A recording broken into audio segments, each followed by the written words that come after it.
6:45. This is the Sri Lanka Broadcasting Corporation. Here is the news edited by Lal Mallavarachi and read by J. Yogaraj. First the headlines. World Press Freedom Day falls today. Japanese Foreign Minister to visit Sri Lanka tomorrow. The first school term of this year will end today. The admissions for GCE Ordinary Level Examination 2023-2024 have been issued. China and Sri Lanka are to expedite implementation of MOUs. The government says $2.5 billion multilateral debt paid annually. Professor Nalin De Silva has passed away at the age of 79 years. News overseas, Turkey halts trade with Israel over humanitarian tragedy in Gaza. In sports, Sri Lanka women's team will meet US team at T20 Women's World Cup today. And those are the headlines. World Press Freedom Day falls today. It's observed annually on the 3rd of May and a pivotal occasion to honor and uphold the fundamental principles of press freedom. This event serves as a global platform to assess the state of it worldwide, examine the progress made in ensuring the independence of media and the protection of human rights, and recognize the sacrifices made by journalists who have tragically lost their lives while fulfilling their duties to inform and enlighten the public.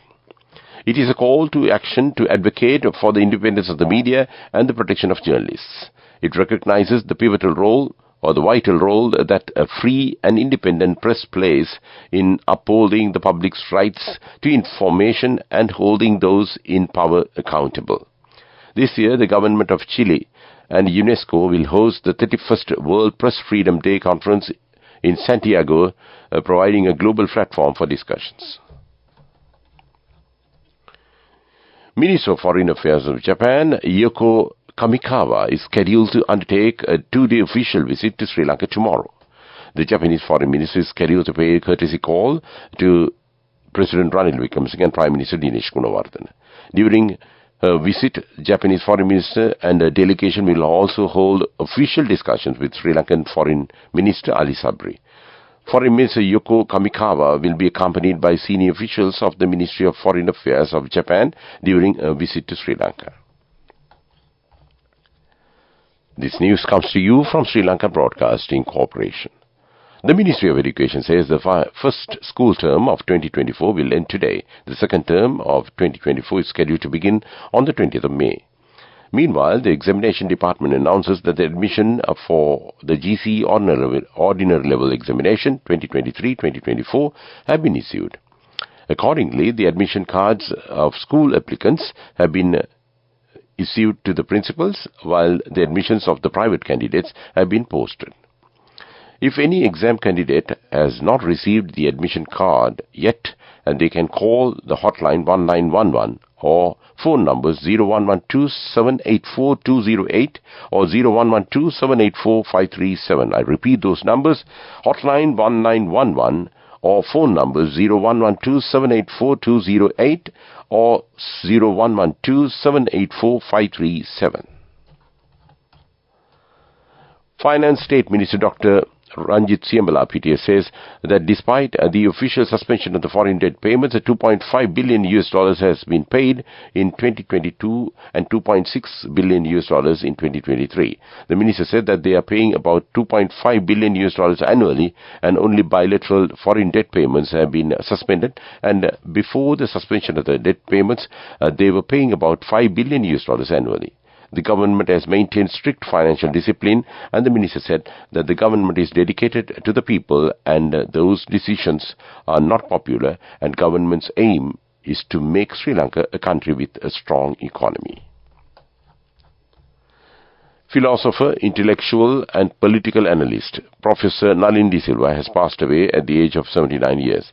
He is a former Sri Lankan ambassador to Myanmar and a former professor in Department of Mathematics.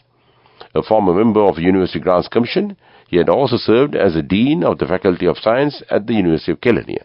Family sources said the funeral will be announced later. And that's local news. The main news story is brought to you by Sinhala Veda Mahatmya.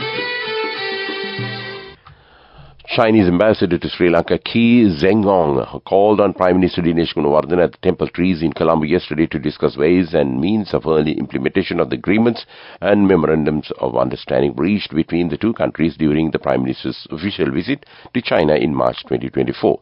The Prime Minister said that the implementation of the MOUs would begin a new chapter in the long-term friendship and economic cooperation between Sri Lanka and China.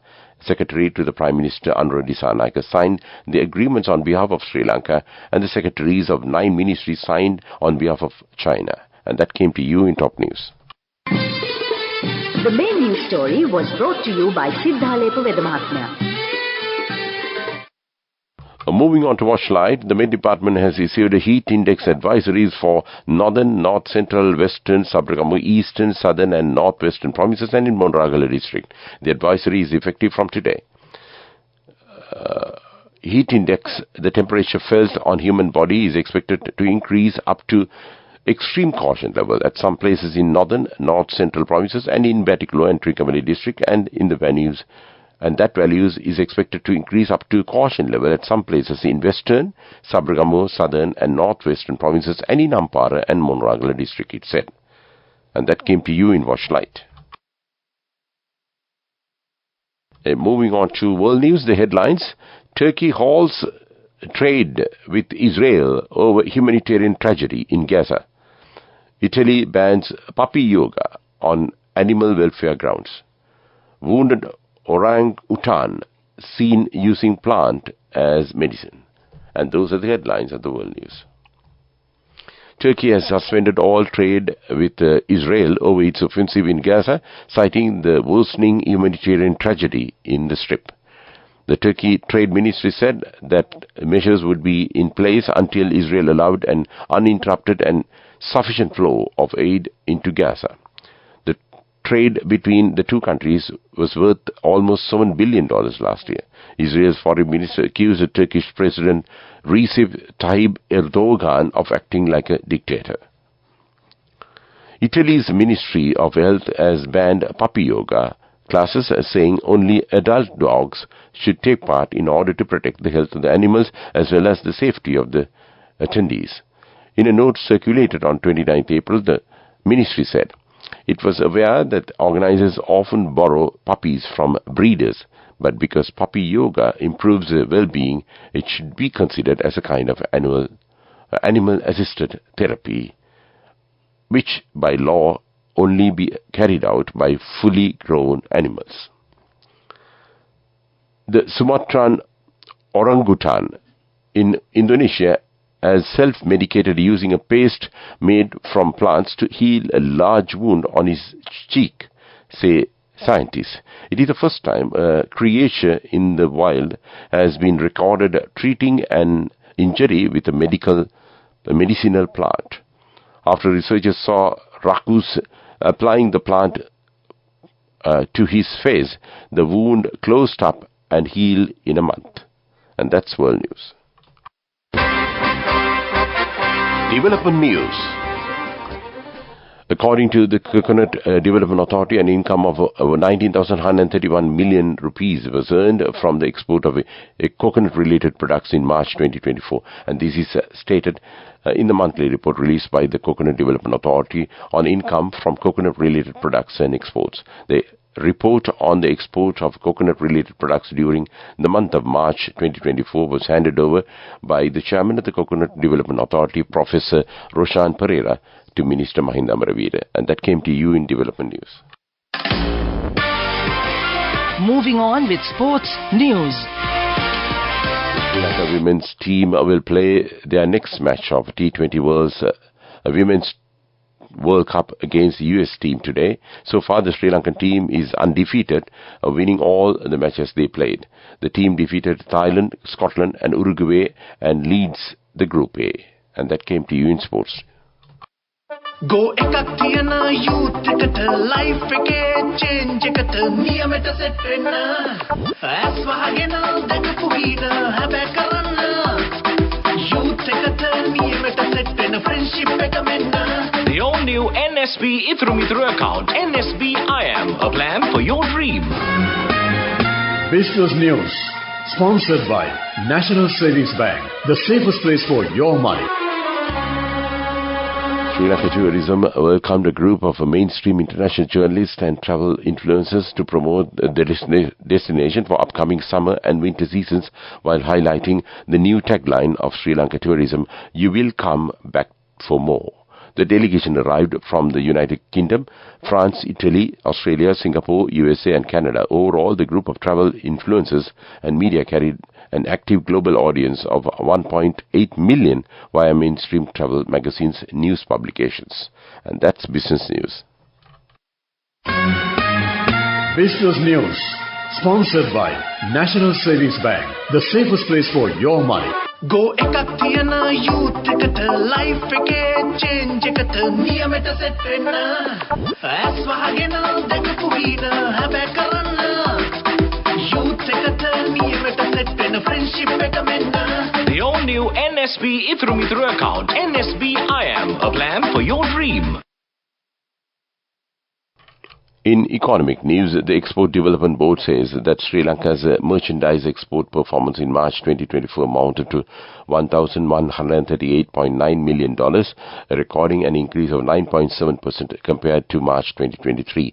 Furthermore, it said the export performance in March 2024 increased by 7.5% compared to the preceding month, February 2024. According to the latest data released by EDB, the value of services exports for the month of March 2024 was $275.1 million, increasing 8.4% over the corresponding period of 2023. Weather report.